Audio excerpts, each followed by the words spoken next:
Türkiye'nin Fore brendinden duvaykalarımız gen. Materialları Mercedes'e material boladı. Yupka, yengil, astarsız.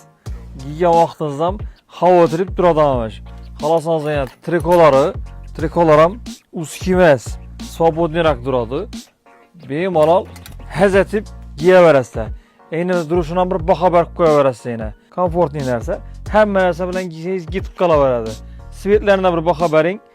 Sini bilan oq kombinatsiya bo'lgan. Ishdan ham sini bo'ladi. Xalasangiz qarang. Svet nima deydi bu? Bej o'yina. Oq bilan kombinatsiya. Mana trikolari qora svetda bo'ladi. Bunda yine yeşil sveti, oq bilan kombinatsiya bo'lgan.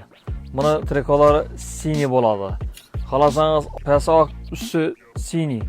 Mana trikolar ham sini bo'ladi. Keyin seriyada oq kombinatsiya bo'lgan varianti. Mana trikolari o'zini svetida, seri svetda bo'ladi. Razmerlarına keladigan bo'lsak, M'dan 3XL'dan bo'ladi.